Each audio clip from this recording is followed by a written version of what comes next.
어머니, 따뜻한 거 사올게요. 잠깐만 계세요. 금방 올게요. 며느리는 환하게 웃으며 말했습니다. 하지만 차 문이 굳게 잠기자마자 이상함이 느껴졌습니다. 제가 황급히 문을 열려고 하자 며느리는 싸늘하게 대답했습니다. 어머니, 어차피 소용없어요. 그리고는 그대로 달아나 버렸죠. 그제서야 깨달았습니다. 지금 이곳이 제가 혼자 버려진 곳이라는 걸 말입니다. 영하의 밤, 산짐승 울음이 울려 퍼지는 그 어둠 속에서 저는 생각했어요. 내가 도대체 뭘 잘못한 걸까? 목숨이 끊어질 듯한 두려움과 억울함이 가슴을 찔렀습니다. 하지만 이대로 무너질 수는 없었습니다. 반드시 살아야 했습니다. 가족에게 버려진 어머니의 생존과 복수는 과연 어디까지 이어지게 될까요? 구독과 좋아요를 누르시면 인생 대박 나실 겁니다. 오랜만에 아들네 집 문을 열고 들어섰습니다. 며느리가 환하게 웃으면서 어머니 오셨어요? 하고 인사를 건넸어요. 그런데 이상하게도 그 웃음이 입가에만 머물러 있더군요. 눈빛은 차가웠습니다. 전혀 반갑지 않은 눈빛이었어요. 뭐랄까요? 마치 귀찮은 손님이 온 것처럼 그런 표정이었죠. 현관에 들어서자마자였습니다. 신발도 채 벗기 전에 며느리가 제 손에 고무장갑을 쥐어줬어요. 어머니는 청소를 워낙 잘하시니까요. 부탁 좀 드릴게요. 말투는 밝았지만 명령처럼 들렸습니다. 나는 오랜만에 온 아들네 집에서 쉬지도 못하고 바로 걸레를 들어야 했어요. 가방도 제대로 내려놓지 못했죠. 무릎을 굽혀 바닥을 닦기 시작했습니다. 허리가 아팠어요. 요즘 들어 더 심해진 관절염 때문에 손가락도 굳어가는 느낌이었습니다. 하지만 괜찮다고 생각했어요. 아들네 집이니까요. 며느리가 좋아할 수 있게 깨끗이 닦아주고 싶었습니다. 정말 열심히 닦았어요. 구석구석 놓치지 않으려고 애썼죠. 그런데 바닥을 다 닦고 나니 며느리가 다가와서는 구석을 손가락으로 콕 찍었어요. 어머니, 여기요. 먼지가 좀 남았네요. 한 번에 잘 해주셔야죠. 그 말투가 참 묘했습니다. 겉으로는 부드러웠지만 속에는 날카로움이 있었어요. 마치 제가 제대로 못하는 사람이라고 말하는 것 같았죠. 거실에 앉아있던 아들을 쳐다봤습니다. 혹시 뭐라도 한마디 해주지 않을까 기대하면서요.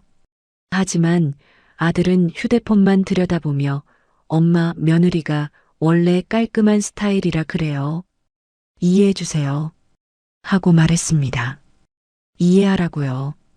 평생 아들을 키우면서 깨끗하게 살림하는 법을 가르쳤는데 이제 와서 제가 더러운 사람 취급을 받는 건가요? 나는 가슴이 답답해졌어요. 억울했지만 괜히 집안 분위기를 흐릴까봐 아무 말도 하지 못했습니다. 며느리는 제가 닦은 싱크대로 다가갔습니다. 그러더니 다시 스펀지를 들고 문지르기 시작했어요. 어머니는 그냥 쉬세요. 제가 다시 할게요. 하지만 그 말투는 분명했습니다. 내가 하는 게 더 낫다는 뜻이었어요. 제가 한 게 마음에 안 든다는 거였죠. 나는 입술을 깨물었습니다. 어린 며느리한테 이런 무시를 당하다니요. 며느리가 부엌 수납장을 열어봤습니다. 어머니가 정리하신 거죠? 다시 정리해야겠네요. 혼잣말처럼 중얼거렸지만 제가 들으라고 한 말이었습니다. 나는 아까부터 정리도 하고 청소도 했는데 하나도 마음에 안 드나 봐요. 제 방식이 잘못된 것처럼 느껴졌어요. 점심 준비를 하면서 국을 끓였습니다. 평생 끓여온 국이에요. 남편도 좋아하고 아들도 좋아하던 그 국이었죠. 며느리가 맛을 보더니 미간을 찌푸렸습니다. 어머니가 국은 좀 싱겁게 끓이셨네요. 제가 다시간 맞출게요. 하고 말했어요. 아들이 옆에서 거들었습니다. 우리 와이프가 요리는 잘하잖아요. 그냥 맡겨요, 엄마. 와이프? 아들이 며느리를 부르는 그 말투가 낯설었습니다. 나는 언제부터 엄마가 아니라 그냥 어머니가 된 걸까요? 아들 입에서 나오는 그 차가운 호칭이 가슴을 찔렀어요. 손주가 방에서 나왔습니다. 할머니가 왔으니 반가워할 줄 알았어요. 예전엔 제가 오면 달려와서 안겼는데 말이에요. 그런데 아이는 저를 슬쩍 피하더니 그냥 자기 방으로 들어가 버렸습니다. 나는 그 작은 등을 바라보며 가슴이 무너졌어요. 손주한테까지 이런 대접을 받다니요. 설거지를 도우려고 싱크대로 다가갔습니다. 며느리가 손을 뻗어 제 손을 막았어요. 아니에요, 어머니. 어차피 제가 다시 헹궈야 해서요. 그 말 한마디에 저는 완전히 무너졌습니다. 입꼬리만 억지로 올렸지만 속에서는 뭔가 와르르 무너져 내리는 느낌이었어요. 제가 한 모든 게 쓸모없다는 뜻이잖아요. 며느리가 청소기를 돌리기 시작했습니다. 거실을 쓱쓱 밀다가 갑자기 멈추더니 저를 돌아봤어요. 어머니, 청소 좀 다시 해주세요. 제 기준엔 안 맞아서요. 나는 이미 손이 떨리고 허리가 끊어질 것 같았습니다. 1시간이 넘게 청소를 했는데 또 하라는 거예요. 그래도 웃으며 그래요. 다시 할게요. 하고 말했어요. 아들은 그 모습을 보고도 엄마 건강 챙겨요. 한마디뿐이었습니다. 건강을 챙기라고요? 지금 제가 이렇게 힘든 걸 보면서도요? 차라리 청소를 그만하라고 말해주면 좋을 텐데 아들은 그냥 방관만 하고 있었어요. 며느리는 집안 곳곳을 손가락으로 점검하듯 훑었습니다. 마치 검사관처럼요. 조금이라도 마음에 안 들면 여기도 다시요. 여긴 왜 이렇게 지저분해요? 하고 말했어요. 나는 속으로 생각했습니다. 내가 왜 이 집에서 하녀 취급을 받아야 하지? 평생 아들 키우느라 고생했는데 이제 와서 이런 취급을 받아야 하나요? 며느리가 소파에 앉아 휴대폰을 만지작거렸습니다. 어머니는 좀 쉬셨어야 하는데요. 도와주신다고 하시니까 어쩔 수 없죠. 말투는 감사가 아니었습니다. 분명한 무시였어요. 제가 굳이 나서서 쓸데없는 짓을 한다는 투였죠. 나는 그 순간 깨달았습니다. 아, 이 집에서 나는 환영받지 못하는 사람이구나. 해가 저물어가고 있었습니다. 온몸이 쑤시고 아팠어요. 그런데 그날 저녁이었습니다. 며느리가 갑자기 상냥한 목소리로 말을 걸었어요. 어머니, 내일 놀러 가요. 제가 특별한 데에 데려다 드릴게요. 순간 마음이 풀렸습니다. 아, 그래도 나한테 마음이 있구나. 오늘 힘들게 일한 게 보답받는 느낌이었어요. 하지만 이상했습니다. 그 상냥함이 왜 이렇게 낯설게 느껴지는지요. 하루 종일 차갑게 대하다가 갑자기 친절해지니 오히려 더 이상했죠. 아들도 거들었습니다. 맞아요, 엄마. 와이프가 좋은데 알아봤대요.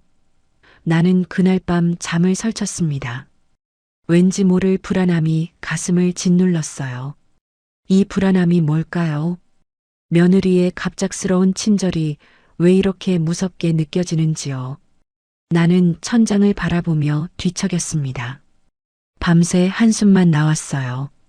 아침 햇살이 방으로 들어왔습니다.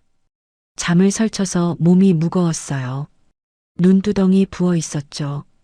그런데 며느리가 갑자기 과하게 밝은 표정으로 방문을 열었습니다. 어머니, 오늘 드라이브 어때요? 평소와는 너무 다른 모습이었어요. 어제까지만 해도 제게 차갑게 대하던 사람이었는데 말이에요. 며느리가 제 어깨에 손을 올리며 다정하게 굴었습니다. 어제 좀 피곤하셨죠? 오늘은 푹 쉬시게 해드릴게요. 나는 그 따뜻한 손길이 오히려 소름 끼쳤어요. 왜 갑자기 이러는 걸까요? 뭔가 숨겨진 의도가 있는 것 같았습니다. 좋은데 알아놨어요. 자연 속에서 힐링하시면 완전 좋으실 거예요. 며느리가 환하게 웃으며 말했습니다. 어제까지만 해도 다시 청소하세요라던 사람이었는데요. 갑자기 이렇게 친절할 수가 있나요? 뭔가 석연치 않았어요. 거실로 나오니 아들도 있었습니다. 엄마, 기분 전환하고 와요. 와이프가 다 준비했대요. 아들은 며느리 말을 그대로 따라했어요. 마치 며느리가 시키는 대로 움직이는 사람 같았죠. 손주는 언제나 제게 오던 인사도 하지 않고 방에 숨어 있었습니다. 뭔가 이상했어요. 집안 분위기 자체가 묘하게 느껴졌죠. 며느리가 말했습니다. 어머니, 작은 가방 하나만 챙기세요. 짐 많이 들고 다니시면 불편하잖아요. 나는 혹시나 해서 지갑과 휴대폰을 챙기려고 했어요. 그런데 며느리가 손을 내밀며 막았습니다. 어머니, 자연속이라 전파가 안 터져요. 필요 없어요. 그냥 편하게 쉬시기만 하면 돼요. 목소리는 부드러웠지만 뭔가 강요하는 느낌이었어요. 아들도 거들었습니다. 그래요, 엄마. 그냥 푹 쉬어요. 요즘 스트레스 많이 받으셨잖아요. 그러더니 제 휴대폰을 빼앗듯이 가져갔어요. 제가 잘 보관해 놓을게요. 나는 순간 뭔가 잘못되고 있다는 느낌이 들었습니다. 그때였습니다. 가슴속에서 뭔가 이상한 느낌이 올라왔어요. 이거 뭔가 너무 이상한데. 하지만 아들도 있고 며느리도 웃고 있으니 괜한 의심인가 싶었습니다. 그래도 불안함이 가시지 않았어요. 차에 탔습니다. 며느리가 운전대를 잡았어요.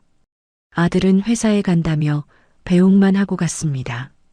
나는 며느리와 단둘이 남게 됐죠. 차가 출발하자 며느리는 쉴 새 없이 말을 걸었습니다. 어머니는 요즘 스트레스가 많아 보여요.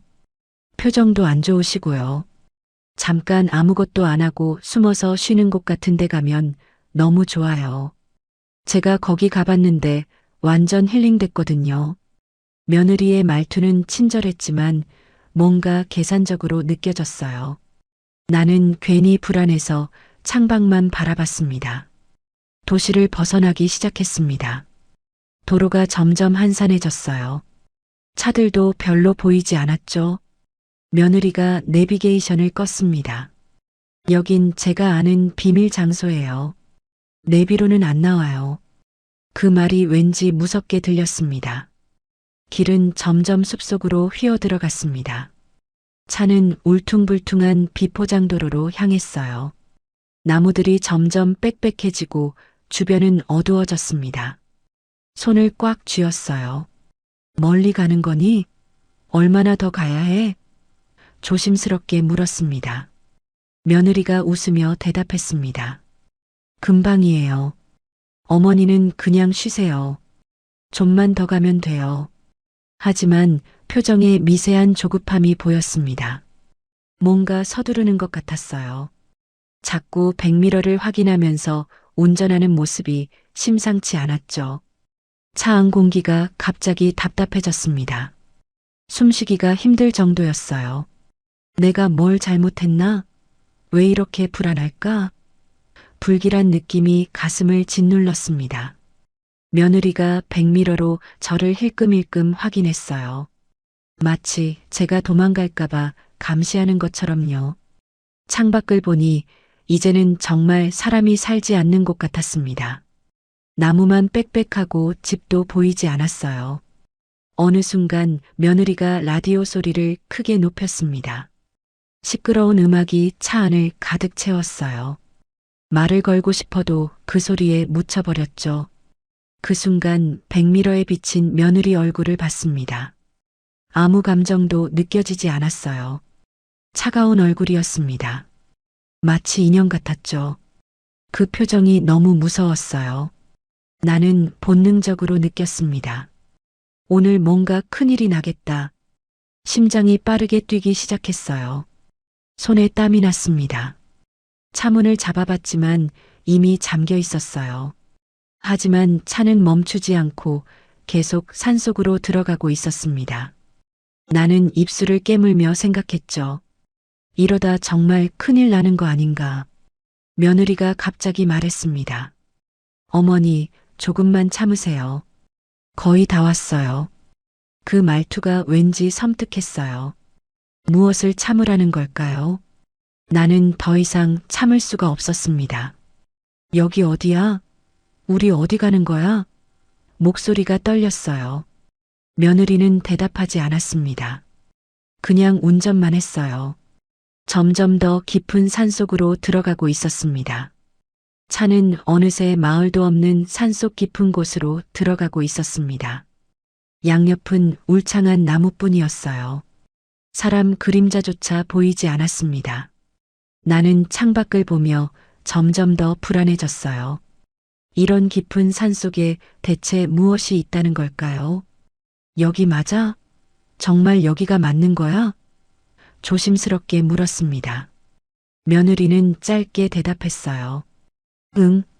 그 말투는 더 이상 장난스럽지도 친절하지도 않았습니다. 차갑고 무뚝뚝했어요. 마치 다른 사람이 된 것 같았죠. 차가 급격히 속도를 줄이기 시작했습니다.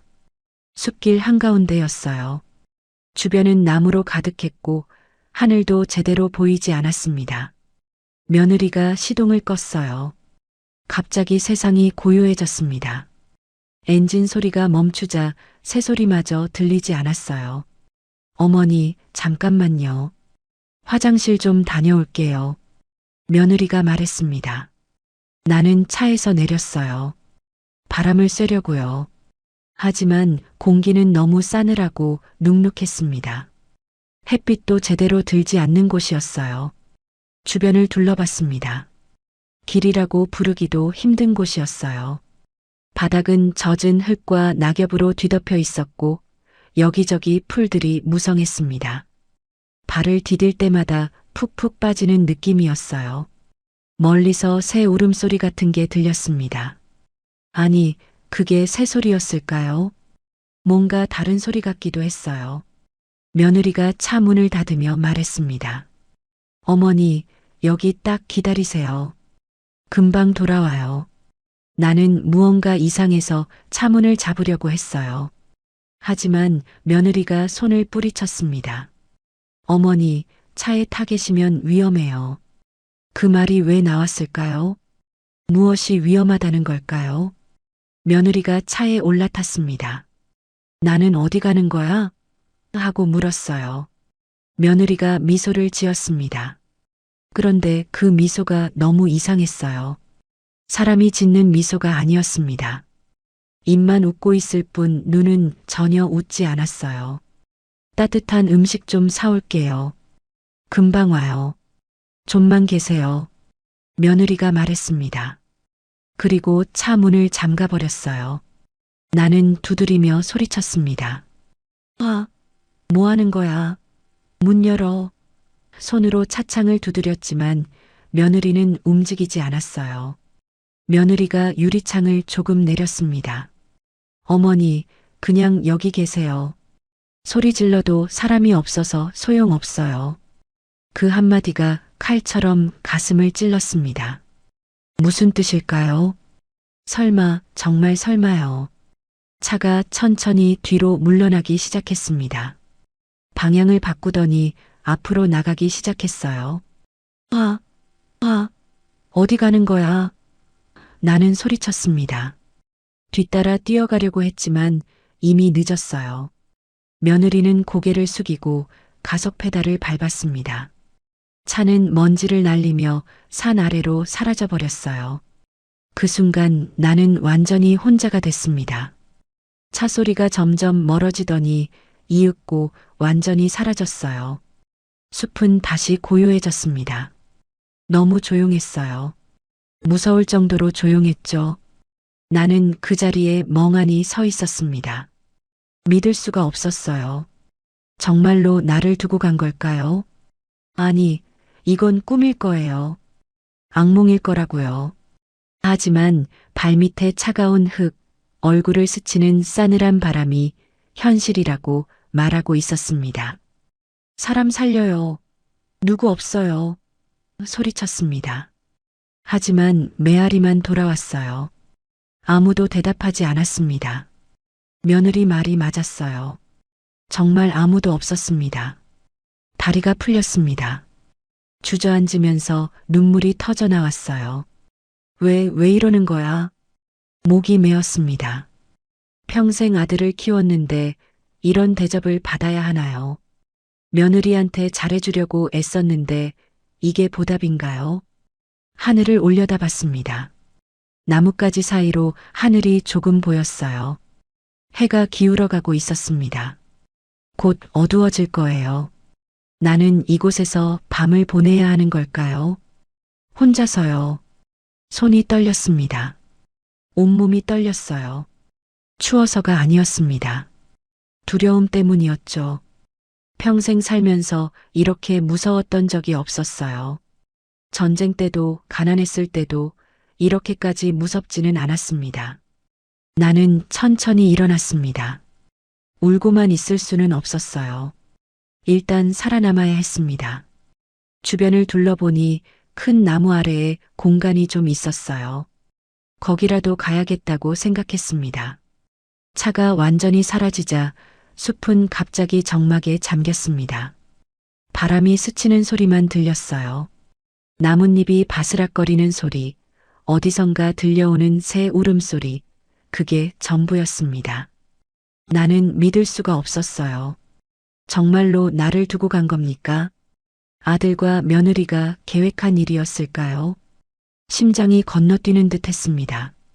다리가 풀려서 땅바닥에 주저앉았어요. 숨이 가빠졌습니다. 설마 이러려고 날 데려온 거야? 눈물이 차올랐지만 울고만 있을 수는 없었습니다. 일단 살아남아야 했어요. 가방을 열어봤습니다. 물도 없고 음식도 없었어요. 며느리가 일부러 아무것도 안 챙겨준 거였죠. 휴대폰도 없었습니다. 아들이 가져간 거였어요. 주변을 돌아보며 나뭇가지를 모으기 시작했습니다. 손이 떨렸지만 움직여야 했어요. 가만히 있으면 얼어 죽을 것 같았습니다. 큰 나무 밑에 나뭇가지를 모아 기대놓고 넝쿨로 묶었어요. 바닥에는 낙엽을 두툼하게 깔았습니다. 지붕이라고 하긴 뭐했지만 비바람은 조금이라도 막을 수 있을 것 같았어요. 그 아래에서 나는 밤을 보낼 준비를 했습니다. 축축한 나뭇잎 사이로 몸을 웅크렸어요. 추웠습니다. 너무 추웠어요. 해가 완전히 지고 어둠이 내렸습니다. 산속은 칠흑같이 어두웠어요. 손 하나 제대로 보이지 않았습니다. 멀리서 산짐승 울음소리가 들려왔어요. 호랑이일까요? 멧돼지일까요? 무서웠습니다. 너무 무서웠어요. 아들 얼굴이 계속 떠올랐습니다. 어렸을 때 아들이 말했었죠. 엄마, 나 커서 엄마한테 큰 집 사줄게. 눈망울이 초롱초롱하던 그 아이가 말이에요. 그렇게 말하던 아이가 이제 나를 산에 버렸습니다. 어떻게 이럴 수 있을까요? 손주 얼굴도 떠올랐습니다. 내가 뭘 잘못했을까요? 아이한테 사탕도 사주고 옷도 사줬는데요. 그런데 왜 나를 피했을까요? 며느리가 뭐라고 말했을까요? 할머니는 나쁜 사람이라고 했을까요? 서러운 감정이 한꺼번에 밀려왔습니다. 슬픔에 눈물이 차올랐지만 소리내어 울지 못했어요.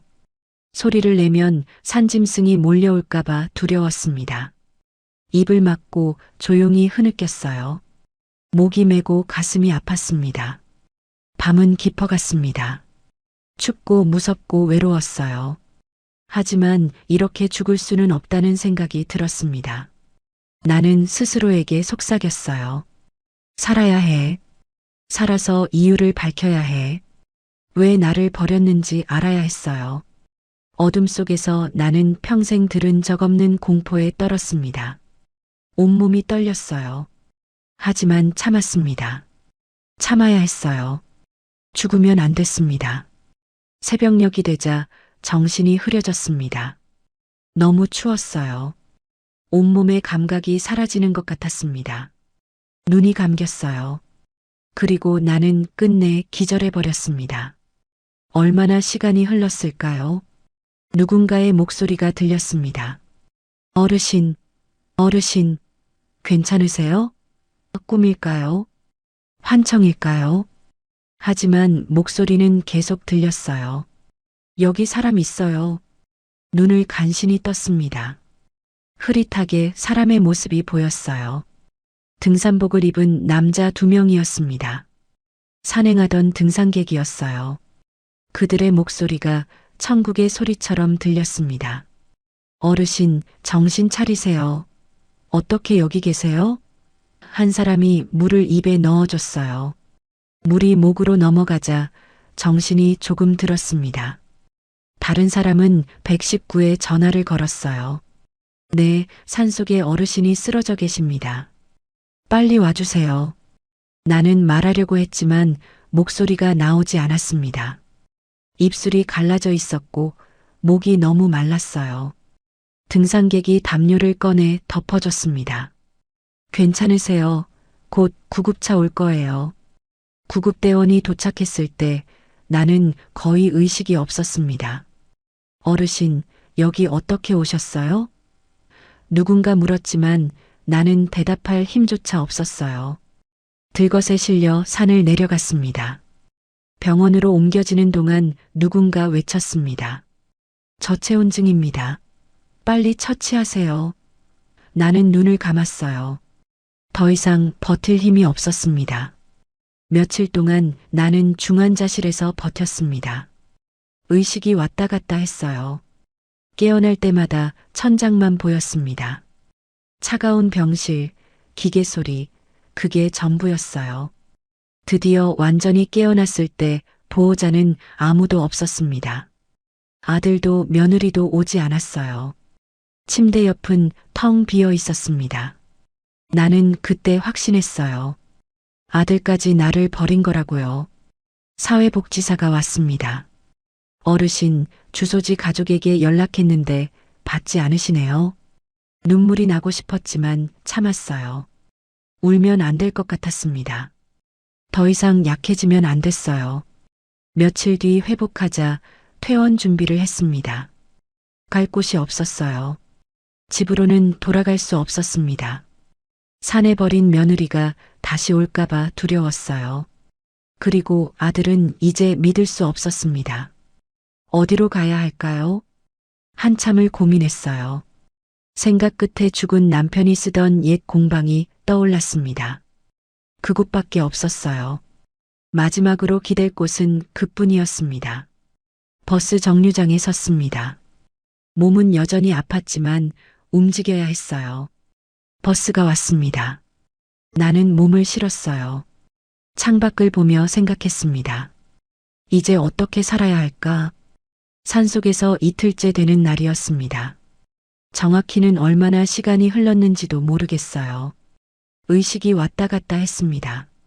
눈을 뜨면 하늘이 보였고 눈을 감으면 아무것도 보이지 않았어요. 온몸이 얼어붙는 것 같았습니다. 갑자기 멀리서 목소리가 들렸습니다. 여기 사람 있는 것 같은데? 남자 목소리였어요. 꿈일까요? 나는 눈을 뜨려고 애썼지만 눈꺼풀이 너무 무거웠습니다. 어르신, 어르신, 괜찮으세요? 누군가 제 어깨를 흔들었어요. 그 목소리가 천국의 소리처럼 들렸습니다. 나는 간신히 눈을 떴어요. 흐릿하게 두 사람의 모습이 보였습니다. 등산복을 입은 남자들이었어요. 산행하던 등산객이었습니다. 어르신, 정신 차리세요. 여기 어게 오셨어요? 한 사람이 다급하게 물었습니다. 나는 입술을 움직였지만 소리가 나오지 않았어요. 목이 너무 말랐습니다. 입술이 갈라져서 피가 맺혀 있었죠. 등산객이 배낭에서 물병을 꺼내 제 입에 넣어줬습니다. 천천히 드세요. 천천히요. 물이 목으로 넘어가자 정신이 조금 들었어요. 목이 타들어가는 것 같았습니다. 물 한 모금이 이렇게 귀한 줄 몰랐어요. 다른 등산객이 휴대폰을 꺼내 119에 전화를 걸었습니다. 네, 산속에 어르신이 쓰러져 계십니다. 위치는요? 그가 GPS를 확인하며 위치를 알려줬어요. 네, 빨리 와주세요. 상태가 안 좋으십니다. 나는 말하려고 했습니다. 며느리가 나를 버렸다고 도와달라고 말하고 싶었어요. 하지만 목소리가 나오지 않았습니다. 너무 약해져 있었어요. 등산객이 제 손을 꽉 잡아줬습니다. 괜찮으세요? 구급차 곧 와요. 조금만 버티세요. 한 사람이 자기 재킷을 벗어 제게 덮어줬어요. 추우시죠? 이거라도 덮으세요. 따뜻한 재킷이 몸을 감쌌습니다. 그 따뜻함에 눈물이 났어요. 낯선 사람이 이렇게 친절한데 내 가족은 나를 산에 버렸습니다. 시간이 얼마나 지났을까요? 멀리서 헬리콥터 소리가 들렸습니다. 구급대원들이 도착했어요. 어르신, 여기 어떻게 오셨어요? 가족분은 어디 계세요? 젊은 대원이 물었습니다.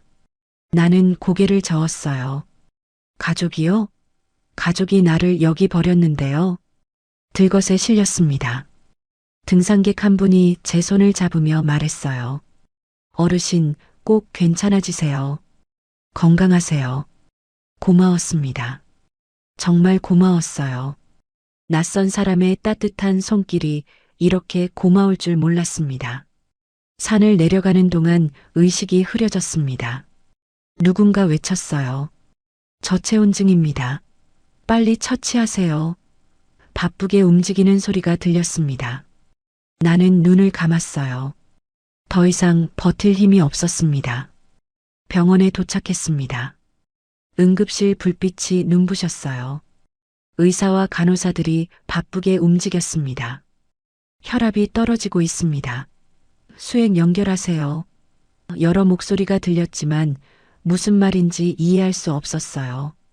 중환자실로 옮겨졌습니다. 며칠 동안 의식이 왔다 갔다 했어요. 깨어날 때마다 차가운 병실만 보였습니다. 기계 소리가 삐삐 울렸어요. 천장만 하얗게 보였습니다. 창문 너머로 하늘이 보였지만 아무 의미가 없었어요. 간호사가 왔습니다. 어르신, 가족분께 연락하려고 하는데 연락처가 없으시네요. 나는 고개를 돌렸어요. 가족이요. 연락해봤자 소용없습니다. 그들은 나를 버렸어요. 사회복지사가 찾아왔습니다. 어르신, 주소지 가족에게 연락을 시도했는데 받지 않으시네요. 계속 전화를 드려볼게요. 나는 눈물이 나고 싶었지만 참았습니다. 울면 안 될 것 같았어요. 더 이상 약해지면 안 됐습니다. 드디어 완전히 깨어났을 때 보호자는 아무도 없었습니다. 침대 옆은 텅 비어 있었어요. 다른 환자들 침대 옆에는 가족이 있었는데 제 자리만 비어 있었습니다. 그 빈자리가 너무 처량했어요. 아들도 며느리도 오지 않았습니다. 손주도 보이지 않았어요. 나는 그때 확신했습니다. 아들까지 나를 버린 거라고요. 며느리만 그런 게 아니었어요. 아들도 알고 있었던 겁니다. 며칠이 더 지났습니다. 체력이 조금씩 돌아왔어요. 죽을 만큼 약했던 몸이 조금씩 회복되기 시작했습니다. 하지만 마음은 회복되지 않았어요. 가족에게 버려진 상처는 깊었습니다. 의사가 말했습니다. 많이 회복되셨어요. 곧 퇴원하셔도 될 것 같습니다. 퇴원이요. 어디로 가라는 걸까요? 집으로 돌아갈 수는 없었습니다. 산에 버린 며느리가 다시 올까봐 두려웠어요. 사회복지사가 다시 왔습니다. 어르신, 가족이 계속 연락이 안 되시네요. 혹시 갈 곳이 있으신가요? 나는 한참을 생각했어요. 갈 곳이 있나요? 어디로 가야 할까요? 그때 문득 떠올랐습니다. 죽은 남편이 쓰던 옛 공방이요. 그곳은 남편이 가구를 만들던 곳이었어요. 남편이 돌아가신 후 문을 닫았지만 아직 남아있을 겁니다. 마지막으로 기댈 곳은 그뿐이었어요. 공방으로 가겠습니다. 나는 조용히 말했습니다. 사회복지사가 물었어요. 혼자 가실 수 있으세요? 나는 고개를 끄덕였습니다. 혼자서도 갈 수 있어요. 괜찮습니다. 퇴원 준비를 했습니다. 입고 있던 옷도 없었어요. 사회복지사가 옷을 구해줬습니다. 이거라도 입으세요. 나는 고마워했어요. 모든 게 낯선 사람의 도움이었습니다. 병원을 나섰습니다. 바깥 공기가 차가웠어요. 버스 정류장으로 걸어갔습니다. 몸은 여전히 아팠지만 움직여야 했어요. 살기 위해서요. 버스가 왔습니다. 나는 몸을 실었어요. 창밖을 보며 생각했습니다. 이제 어떻게 살아야 할까? 앞으로 뭘 해야 할까? 하지만 답은 나오지 않았습니다. 버스에서 내려 공방으로 향했습니다. 오랜만에 오는 길이었어요. 남편이 돌아가신 후 한 번도 오지 않았었죠. 올 수가 없었습니다. 남편 생각에 가슴이 아팠거든요. 공방 앞에 섰습니다. 문은 닫혀 있었지만 자물쇠는 그대로였어요. 열쇠를 꺼내 문을 열었습니다. 삐걱거리는 소리와 함께 문이 열렸어요. 먼지 냄새가 코를 찔렀습니다. 안으로 들어갔습니다. 공방은 문을 닫은 지 오래됐지만 남편의 손길이 그대로 남아 있었어요. 벽에는 낡은 공구가 걸려 있었고 바닥에는 톱밥이 그대로 쌓여 있었습니다. 시간이 멈춘 것 같았어요. 작업대 위에 남편 사진이 놓여 있었습니다. 먼지가 쌓인 액자 속에서 남편이 웃고 있었어요. 나는 그 사진을 보자마자 눈물이 났습니다. 여보, 나 여기까지 왔어요. 당신 없이 혼자서요. 사진을 쓰다듬었습니다. 차가운 유리만 만져졌어요. 남편이 살아계셨다면 이런 일이 없었을 텐데요. 남편이 계셨다면 아들도 며느리도 감히 나를 이렇게 대하지 못했을 겁니다. 공방 한쪽은 먼지가 켜켜이 쌓여 있었습니다. 정리를 해야 할 것 같았어요. 구석을 청소하다가 뭔가 눈에 띄었습니다. 커다란 상자였어요. 서류 상자 같았습니다. 상자를 꺼냈습니다. 무거웠어요. 상자는 낡았지만 테이프로 단단히 봉인되어 있었습니다. 남편이 일부러 숨겨둔 것 같았어요. 테이프를 뜯었습니다. 손이 떨렸어요. 상자를 열자 깔끔히 정리된 종이들이 나왔습니다. 통장이 여러 개 있었어요. 남편 이름으로 된 통장들이었습니다. 종이 문서도 있었고 남편이 적어둔 메모도 있었어요. 메모를 펼쳤습니다. 남편의 필체였어요. 혹시 모를 때 쓰라고 짧게 적혀 있었습니다. 무슨 뜻일까요? 왜 이걸 숨겨뒀을까요? 나는 이해가 되지 않았어요. 통장을 확인했습니다. 첫 번째 통장을 열어보니 숫자가 적혀 있었어요. 잔액이었습니다. 꽤 큰 금액이었어요. 두 번째 통장도 열어봤습니다. 역시 돈이 들어 있었습니다. 왜 이걸 내게 말하지 않았을까요? 다른 종이들도 펼쳐봤습니다.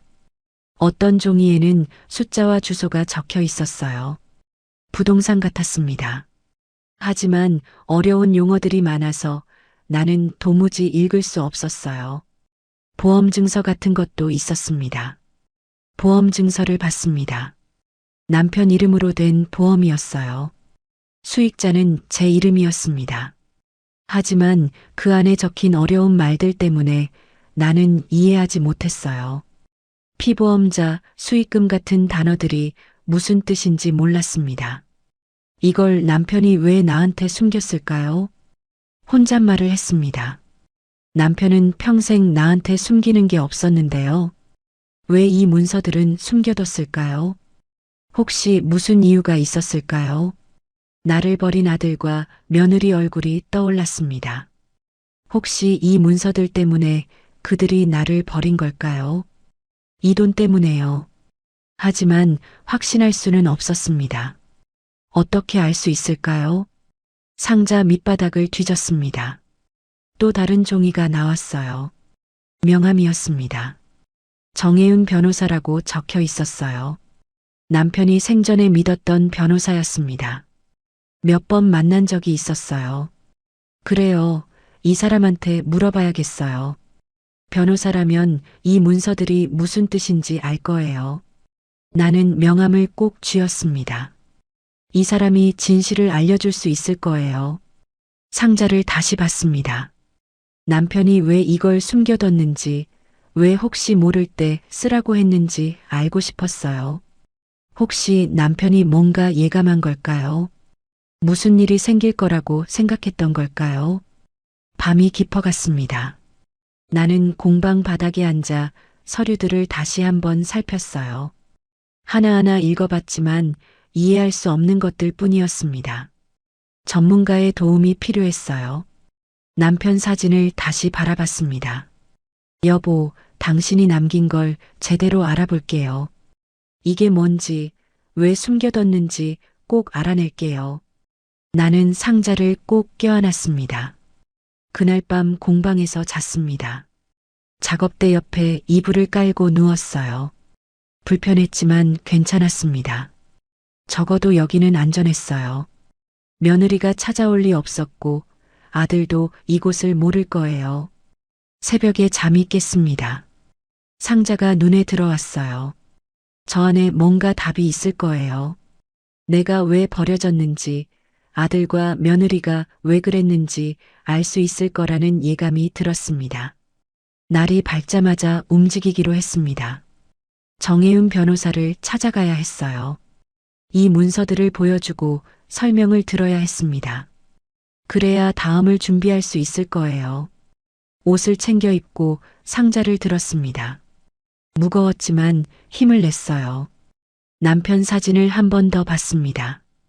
여보, 나 다녀올게요.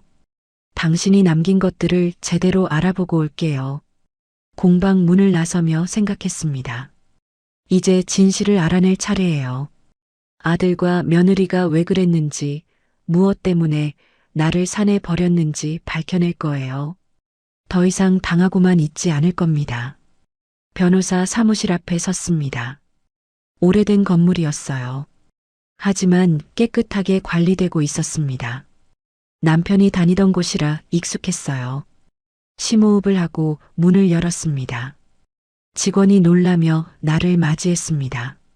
어머니, 어떻게 오셨어요? 젊은 여직원이었어요. 나를 알아보는 모습이었습니다. 정혜윤 변호사님 계신가요? 나는 떨리는 목소리로 물었어요. 네, 계십니다. 잠시만 기다리세요. 직원이 안으로 들어갔습니다. 나는 무거운 상자를 꼭 안고 기다렸어요. 손에 땀이 났습니다. 심장이 빠르게 뛰었죠. 정혜윤 변호사가 나왔습니다. 남편과 오랫동안 일했던 사람이에요. 70대 초반쯤 되어 보였습니다. 백발이었지만 정정해 보였어요. 형수님, 무슨 일이세요? 그는 놀란 표정으로 나를 맞이했습니다. 변호사님, 좀 봐주실 게 있어요. 나는 상자를 내밀었어요. 변호사는 상자를 보자마자 표정이 굳어졌습니다. 이게 형님 상자네요. 어디서 찾으셨어요? 그의 목소리가 떨렸어요. 사무실로 들어갔습니다. 변호사는 상자를 조심스럽게 열었어요. 하나하나 종이를 넘기며 확인했습니다. 얼굴이 점점 심각해졌어요. 나는 그 모습을 보며 더욱 불안해졌습니다. 형수님, 이건 남편분의 통장이고요. 변호사가 통장을 보여줬어요. 이건 남편분이 남긴 재산 목록입니다. 또 다른 서류를 펼쳤습니다. 나는 숨조차 쉬기 어려웠어요. 남편이 이렇게 많은 걸 준비해놨다는 게 믿기지 않았습니다. 얼마나 되나요? 조심스럽게 물었습니다. 변호사는 계산기를 두드렸어요. 전체를 합치면 상당한 금액입니다. 형수님, 그는 천천히 말했습니다. 이 정도면 평생 걱정 없이 사실 수 있어요. 나는 어지러웠습니다. 남편이 이렇게까지 준비해뒀다니요. 왜 나한테 말하지 않았을까요? 왜 숨겨뒀을까요? 물었어요. 변호사는 한숨을 쉬었습니다. 형님이 혹시 모를 일을 대비하신 것 같습니다. 변호사는 또 다른 종이를 꺼냈습니다. 형수님, 여기 좀 보세요. 그가 가리킨 종이에는 날짜와 이름이 적혀 있었어요. 여기에 누가 이 문서들을 들여다본 기록이 있습니다. 그게 뭐예요? 나는 이해할 수 없었어요. 변호사는 더 쉽게 설명했습니다.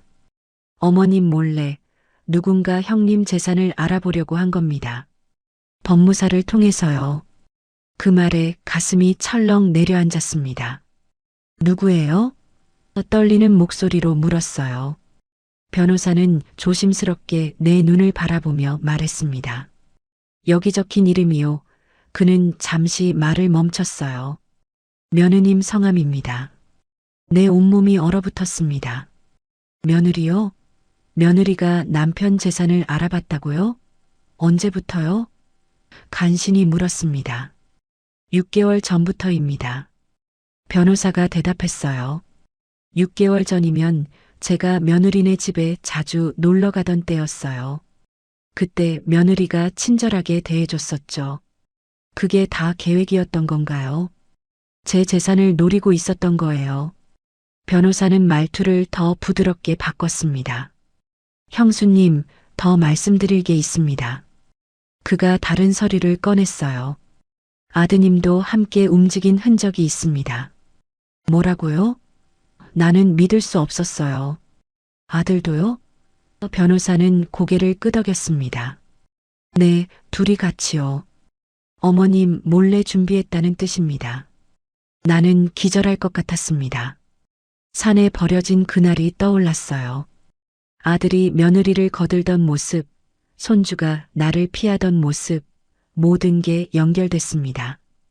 왜 아무런 죄책감도 없었는지 이제 이해가 됐어요. 둘이 왜 그랬을까요? 목소리가 떨렸습니다. 변호사는 한참을 망설이다 말했어요. 며느님께 문제가 있는 것 같습니다. 자세한 건 조사를 더 해봐야 알 수 있어요. 나는 상자를 더 세게 껴안았습니다. 남편 사진이 떠올랐어요. 여보, 당신이 이걸 왜 숨겼는지 이제 알 것 같아요. 혹시 남편이 예감했던 걸까요? 이런 일이 생길 거라고요. 변호사가 말했습니다. 형수님, 이 문서들의 뜻을 제가 다 풀어드릴게요. 어려운 말은 쉽게 설명해 드리겠습니다. 나는 고개를 끄덕였어요. 제발요, 변호사님. 그 둘이 왜 나를 버렸는지 알려주세요. 진실은 곧 나올 겁니다.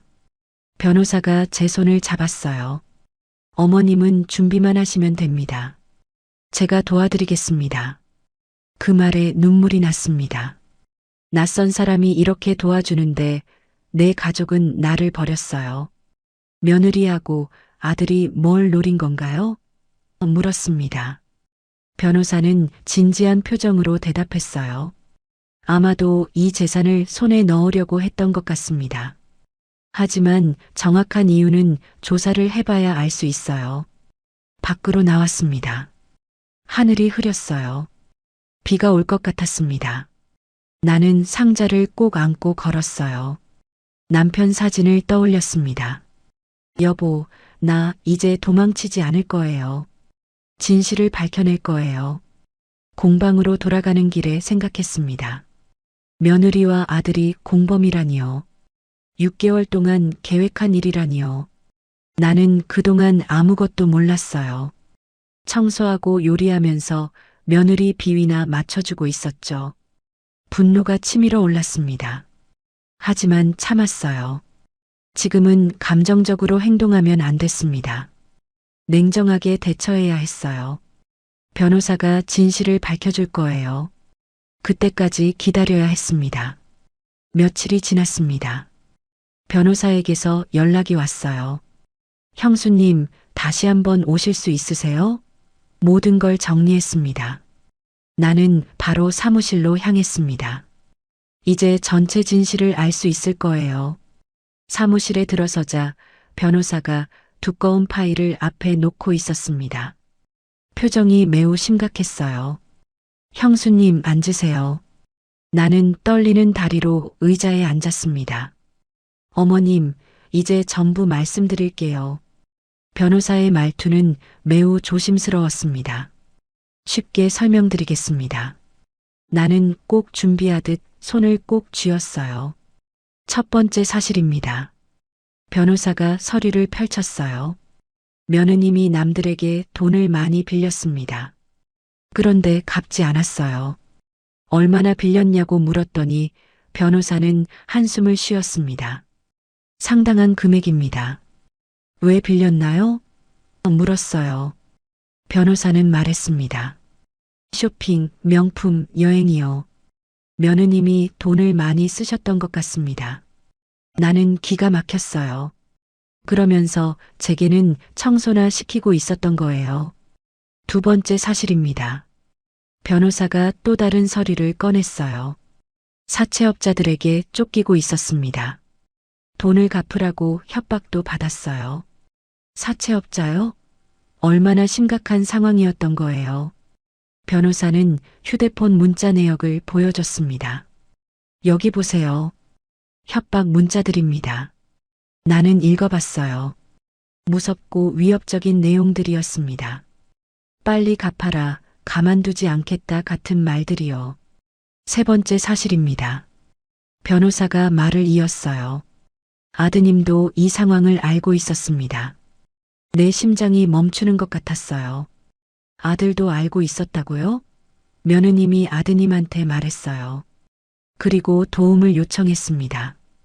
우리 아들이 뭐라고 했나요? 떨리는 목소리로 물었어요. 변호사는 안타까운 표정을 지었습니다. 아드님은 며느님 부탁을 거절하지 못했어요. 그래서 둘이 함께 방법을 찾기 시작했습니다. 나는 숨이 막혔습니다. 아들아, 그래서 엄마를 버린 거니?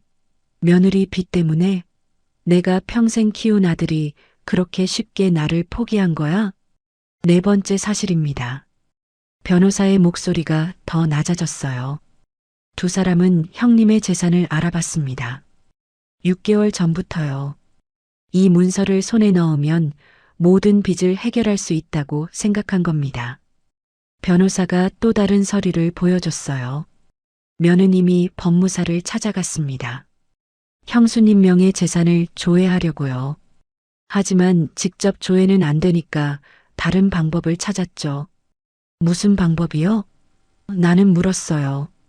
변호사는 말했습니다. 형수님을 없애는 방법이요. 그 한마디에 온몸이 얼어붙었습니다. 그래서 나를 산에 버린 거군요. 간신히 말했습니다. 변호사는 고개를 천천히 끄덕였어요. 네, 형수님. 둘 다 공범입니다. 함께 계획했습니다. 나는 손이 떨려 한동안 아무 말도 못했습니다. 기가 막혔어요. 숨이 턱 막혔습니다. 내가 그토록 키운 아들이 날 죽이려고 했다고요? 목소리가 떨렸습니다. 변호사는 내 손을 잡았어요. 형수님, 이건 형수님 잘못이 아닙니다. 이건 형수님을 속인 두 사람의 죄입니다. 그 말에 눈물이 터져 나왔습니다. 참고 있던 눈물이 한꺼번에 쏟아졌어요. 왜요? 왜 그랬을까요? 울면서 말했습니다. 돈이 필요하면 말하지 그랬어요. 내가 도와줬을 텐데요. 변호사는 고개를 저었습니다. 아마 금액이 너무 컸던 것 같습니다. 그리고 며느님이 형수님한테 말하기 부끄러웠을 거예요. 부끄러워서요? 그래서 나를 산에 버린 거예요? 나는 이해할 수 없었습니다. 어떻게 사람이 그럴 수 있을까요? 아무리 돈이 급해도 그렇지 사람을 죽이려 들다니요. 변호사가 말했습니다. 며느님은 아드님을 설득했던 것 같습니다. 어머님이 돌아가시면 우리가 상속받을 수 있다고요. 그러면 빚을 갚을 수 있다고 말했을 겁니다. 우리 아들이 그 말을 믿었다고요? 나는 믿을 수 없었어요. 변호사는 고개를 끄덕였습니다. 아드님이 약한 사람이었던 것 같습니다. 며느님 말에 휘둘렸어요. 나는 눈물을 닦았습니다. 더 이상 울고 싶지 않았어요. 이제 어떻게 해야 하나요? 변호사가 말했습니다. 경찰에 신고해야 합니다. 이건 명백한 범죄예요. 경찰에요? 나는 망설여졌어요. 그래도 내 아들인데요. 하지만 변호사가 말했습니다. 형수님, 그들은 형수님을 죽이려 했습니다. 이건 용서할 수 있는 일이 아니에요. 맞아요. 그들은 나를 산에 버렸어요.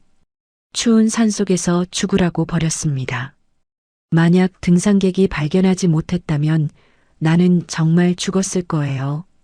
이건 살인 미수예요. 알겠습니다. 나는 결심했어요. 신고하겠습니다. 변호사가 미소를 지었습니다. 잘 결정하셨습니다. 형수님. 제가 도와드리겠습니다. 변호사가 모든 서류를 정리했습니다. 이걸 경찰에 제출하겠습니다. 증거가 충분해요. 두 사람 모두 처벌받을 겁니다. 나는 고개를 끄덕였어요. 이제 가만히 있지 않을 거예요. 나는 말했습니다. 변호사가 말했어요. 그 말 기다렸습니다. 형수님. 이제 내 인생을 되찾기 위한 준비가 시작됐습니다. 공방으로 돌아왔습니다. 남편 사진을 바라봤어요. 여보, 이제 진실을 다 알았어요. 당신이 왜 이걸 숨겼는지도 알 것 같아요. 혹시 이런 일이 생길까봐 그랬죠. 눈물이 났지만 이번엔 슬픔이 아니었습니다. 분노와 결이었어요.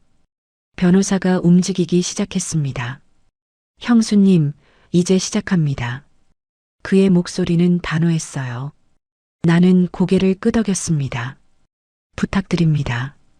변호사는 우선 금융감독원에 모든 자료를 제출했습니다. 며느리 이름으로 된 대출, 사채, 모든 빚이 드러나기 시작했어요. 며느리의 모든 통장이 잠겼습니다. 돈을 한 푼도 쓸 수 없게 된 거예요. 며칠 뒤 변호사에게서 연락이 왔습니다. 며느님이 은행에서 난리가 났다고 합니다. 나는 가슴이 두근거렸어요. 시작된 거예요. 드디어 그들이 대가를 치르기 시작한 겁니다. 며느리는 은행에 갔다가 통장이 전부 동결된 걸 알았어요. 카드도 막혔습니다. 창구 직원이 말했죠. 죄송합니다만 이 계좌는 법적 조치로 동결됐습니다. 며느리는 소리를 질렀다고 해요. 뭐라고요? 내 돈인데 왜 못 쓰게 해요? 하지만 소용없었습니다. 이미 금융당국에 신고가 들어간 상태였어요.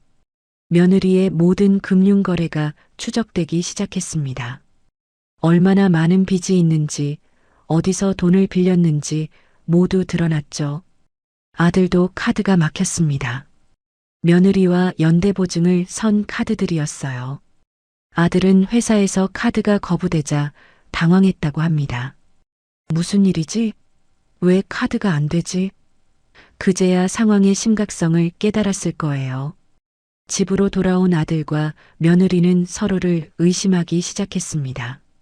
당신이 뭘 한 거 아니야? 아들이 며느리를 추궁했어요. 며느리도 지지 않고 소리쳤죠. 난 아무것도 안 했어. 당신 엄마가 뭔가 한 거 아니야? 그 말을 듣자 가슴이 뭉클했습니다. 그래요, 내가 한 거예요. 이제는 내가 가만히 당하고만 있지 않아요. 나도 싸울 수 있습니다. 며칠 뒤 더 큰 일이 터졌습니다. 집 앞에 빚쟁이들이 찾아온 거예요. 돈 내놔. 빨리 돈 내놔. 언제까지 피해 다닐 거야? 남자 서너 명이 문을 두드렸습니다. 위협적인 목소리였어요. 며느리는 공포에 떨며 문을 걸어 잠갔습니다. 커튼을 닫고 숨었죠. 하지만 빚쟁이들은 계속 문을 두드렸어요. 나와. 우리가 여기 매일 올 줄 알아. 이웃 사람들이 구경하기 시작했습니다. 수군거리는 소리가 들렸어요. 저 집 무슨 일이래? 빚쟁이가 왔나 봐. 며느리는 창피해서 견딜 수 없었을 겁니다. 평생 체면을 중시하던 사람이었으니까요. 아들이 집에 돌아왔을 때 빚쟁이들은 아직 남아 있었습니다. 당신이 남편이지? 빨리 돈 갚아. 아들은 얼굴이 새하얗게 질렸어요. 회사 동료들이 볼까봐 고개를 숙이고 급히 집으로 들어갔죠. 문을 잠그고 들어온 아들이 며느리를 붙잡았습니다. 도대체 빚이 얼마야? 너 뭐 숨긴 거 있어? 목소리가 떨렸어요. 며느리는 울면서 소리쳤습니다. 시어머니 돈만 있었으면 이렇게 안 됐다고. 다 시어머니 때문이야. 그 말을 듣는 순간 아들이 얼어붙었습니다. 처음으로 자기들이 한 일의 무게를 깨달은 거예요. 엄마를 산에 버렸던 그날, 그게 얼마나 큰 죄였는지 이제야 알게 된 겁니다. 둘은 나를 찾으려고 했습니다. 내가 살던 집으로 찾아갔지만 아무도 없었어요. 공방도 찾았지만 문이 잠겨 있었죠. 나는 변호사의 조언대로 잠시 다른 곳에 머물고 있었습니다. 보호 조치가 들어간 상태였어요. 변호사가 전화했습니다. 형수님, 두 사람이 형수님을 찾고 있습니다. 만나지 마세요. 위험할 수 있어요. 나는 알겠다고 대답했어요. 이제 그들을 만날 이유가 없었습니다. 경찰에서 며느리에게 연락이 갔습니다. 조사받으러 나오세요. 살인 미수 혐의로 고소가 들어왔습니다. 며느리는 전화를 받고 주저앉았어요. 엉엉 울면서 아들을 붙잡았죠. 어떻게. 하지만 아들도 어쩔 수 없었습니다. 아들도 경찰에서 연락을 받았습니다. 공범 혐의로 조사하겠습니다. 출석하세요. 아들은 회사에도 말하지 못했어요. 휴가를 내고 경찰서에 갔습니다. 경찰 조사가 시작됐습니다. 모든 증거가 있었어요. 며느리가 재산을 조회한 기록, 사채를 쓴 내역, 산에 나를 버린 날의 차량 이동 기록까지 모두 나왔습니다. 변호사가 철저하게 준비했던 거예요. 며느리는 경찰서에서 계속 울기만 했습니다. 저도 어쩔 수 없었어요. 빚이 너무 많아서요. 하지만 경찰은 냉정했어요. 그래도 사람을 산에 버릴 수는 없는 거 아닙니까? 아들은 며느리를 원망했습니다. 당신 때문에 내가 이렇게 됐어. 엄마한테 미안하다고 말해야 돼. 하지만 며느리도 지지 않았어요. 당신도 찬성했잖아. 같이 계획한 거잖아. 둘은 경찰서에서 서로 책임을 떠넘기며 싸웠습니다. 완전히 무너진 거예요. 한때 사랑한다고 했던 부부가 이제는 서로를 증오하고 있었습니다. 나는 공방에서 조용히 소식을 들었습니다. 변호사가 전화로 모든 걸 알려줬어요. 며느님과 아드님이 완전히 분열됐습니다. 이제 곧 재판이 시작될 겁니다. 이제 곧 끝이 나겠네요. 나는 말했습니다. 산에서 버려진 그날의 두려움이 떠올랐지만 이제는 눈물이 아니라 힘이 차올랐어요. 그래요. 이제는 내가 할 차례예요. 손주 생각이 났습니다. 아이는 뭘 알까요? 엄마 아빠가 경찰서에 가는 걸 보면 얼마나 무서울까요? 하지만 이건 어쩔 수 없는 일이었어요. 그들이 자초한 일입니다. 밤이 깊어갔습니다. 나는 남편 사진을 바라봤어요. 여보, 지금 보고 있어요? 당신이 남긴 것들로 제가 싸우고 있어요. 이제 조금만 더 버티면 돼요. 다음 날 아침 변호사에게서 전화가 왔습니다. 형수님, 검찰에서 기소했습니다. 재판이 시작됩니다. 드디어요. 드디어 그들이 법의 심판을 받게 되는 겁니다. 재판이 시작됐습니다. 나는 증인으로 법정에 섰어요. 판사 앞에 서니 긴장됐습니다. 하지만 진실을 말해야 했어요.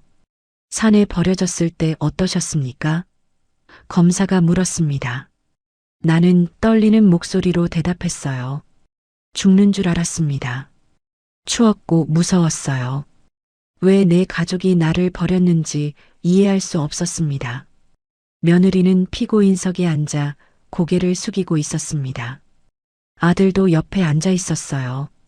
두 사람 모두 초라해 보였습니다. 한때 제게 큰 소리치던 모습은 어디에도 없었어요. 변호사가 모든 증거를 제출했습니다. 재산 조회 기록, 사체 내역, 차량 이동 경로, 휴대폰 문자까지 모든 게 다 나왔어요.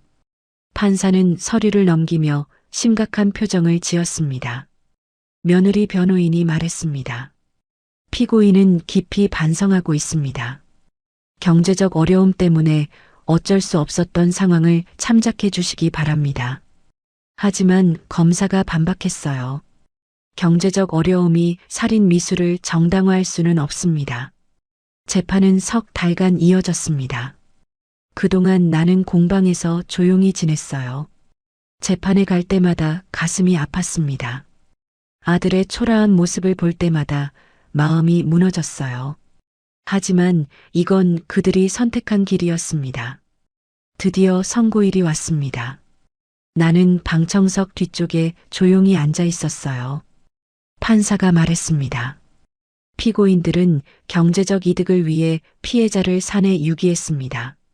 이는 명백한 살인 미수입니다. 며느리에게 징역 3년이 선고됐습니다. 피고인 며느리는 징역 3년을 선고합니다. 며느리는 울음을 터뜨렸어요. 제발요, 판사님. 저한테 아이가 있어요. 하지만 판사는 냉정했습니다. 아들에게는 징역 1년 6개월의 집행유예 2년이 선고됐습니다. 피고인 아들은 종범으로 인정되나 모친을 유기한 죄는 무겁습니다. 아들은 고개를 숙인 채 떨고 있었어요.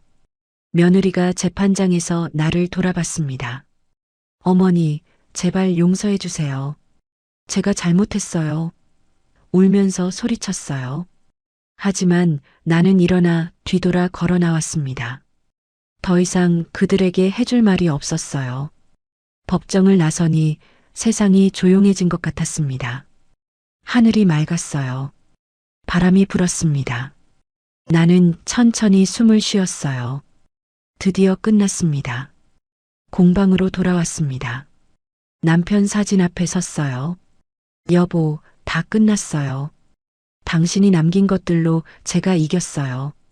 눈물이 났지만 슬픔이 아니었습니다. 안도였어요. 며칠 뒤 결정했습니다. 공방을 새로 꾸미기로요. 반찬 가게로 만들기로 했어요. 평생 해온 요리로 새 인생을 시작하는 겁니다. 공사가 시작됐습니다. 낡은 공구들을 치우고 주방을 만들었어요. 냉장고를 들여놓고 가스레인지를 설치했습니다. 벽에는 장독대 사진을 걸었어요.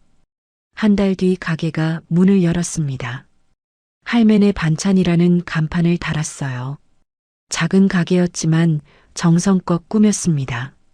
김치, 장아찌, 조림, 나물 반찬들을 만들어 팔기 시작했어요. 첫날부터 손님이 왔습니다. 할머니, 이거 직접 만드신 거예요? 네, 다 제 손으로 만든 거예요.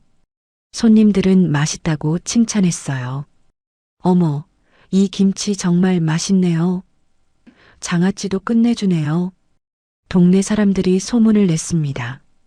저기 할머니가 하는 반찬 가게 진짜 맛있어. 사장님 손맛이 최고래. 손님이 점점 늘어났어요. 바쁘지만 행복했습니다. 어느 날 손편지가 왔습니다. 손주가 보낸 거였어요. 아이의 서툰 글씨로 적혀 있었습니다. 할머니 보고 싶어요. 할머니가 만들어주신 김치가 그리워요. 할머니 사랑해요. 편지와 함께 그림도 있었습니다. 할머니와 손주가 손을 잡고 있는 그림이었어요. 나는 그 그림을 가게 벽에 붙였습니다. 볼 때마다 마음이 따뜻해졌어요. 아들이 찾아왔습니다. 석 달 만이었어요. 초라한 모습이었습니다. 엄마. 그 한마디에 목이 메었어요. 하지만 나는 냉정하게 말했습니다. 앉아. 아들은 가게 구석에 앉았습니다. 한참을 아무 말도 못하다가 입을 열었어요. 엄마 미안해요. 정말 미안해요. 눈물을 흘렸습니다. 엄마를 그렇게 대한 게 너무 후회돼요. 나는 조용히 물을 따라줬습니다. 많이 힘들었니? 아들이 고개를 끄덕였어요. 회사에서도 소문났어요. 다들 저를 이상하게 봐요. 아내는 교도소에 있고요. 아이는 제 부모님 댁에 맡겼어요. 그래. 나는 짧게 대답했습니다. 더 이상 할 말이 없었어요. 아들이 말했습니다. 엄마 용서해 주세요. 제발이요. 하지만 나는 고개를 저었어요. 아직은 안 돼. 시간이 필요해. 그 말이 내가 줄 수 있는 마지막 배려였습니다. 아들은 고개를 숙였어요. 알겠어요, 엄마. 기다릴게요. 아들이 나간 뒤 혼자 앉아 있었습니다. 용서할 수 있을까요? 언젠가는 용서할 수 있을까요?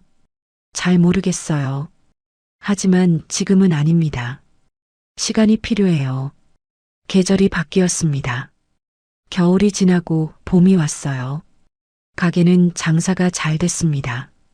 바쁜 하루하루였지만 보람찼어요. 손님들이 고맙다고 인사할 때마다 뿌듯했습니다. 어느 날 저녁 문을 닫고 정리하고 있었습니다. 남편 사진을 바라봤어요. 여보, 나 이제 괜찮아요. 당신 없이도 잘 살고 있어요. 외롭지만 행복해요. 거울을 봤습니다. 주름진 얼굴이 보였어요. 하지만 눈빛만은 살아 있었습니다. 나는 이제 더 이상 버려진 여자가 아니에요. 나는 살아 돌아온 여자입니다. 새벽에 일어나 김장을 담갔습니다. 배추를 절이고 양념을 만들었어요. 손이 시렸지만 괜찮았습니다. 이 손으로 내 인생을 읽어가고 있으니까요. 손님이 왔습니다. 사장님, 오늘도 김치 2kg 주세요. 네, 금방 포장해 드릴게요. 웃으며 김치를 담아줬어요. 손님이 돈을 내며 말했습니다. 사장님 정말 대단하세요. 이 나이에 가게를 새로 시작하시다니. 대단한 게 아니에요. 그냥 살아가는 거죠. 나는 웃으며 대답했습니다. 살아가는 거예요. 하루하루를요. 저녁이 됐습니다. 문을 닫고 집으로 갔어요. 공방 2층에 작은 방을 꾸며 살고 있었습니다. 창문을 열자 별이 보였어요. 예쁜 밤이었습니다. 손주 그림을 다시 봤습니다. 언젠가 아이를 만날 수 있을까요? 아이가 크면 이해할 수 있을까요? 할머니가 왜 이렇게 했는지요? 휴대폰이 울렸습니다. 변호사였어요. 형수님, 잘 지내시죠? 네, 덕분에 잘 지내고 있어요. 다행입니다. 형님이 보시면 정말 기뻐하실 거예요. 전화를 끊고 창밖을 봤습니다. 달이 밝았어요. 그 달빛 아래서 나는 생각했습니다. 앞으로 어떻게 살아갈까? 잘 모르겠어요. 하지만 괜찮아요. 하루하루 최선을 다해 살면 되니까요. 그리고 새로운 하루가 시작됐습니다. 나는 이제 더 이상 과거에 얽매이지 않아요. 앞을 보고 걸어갈 거예요. 천천히 하지만 꿋꿋하게요. 이게 내 인생입니다. 내가 다시 찾은 인생이에요.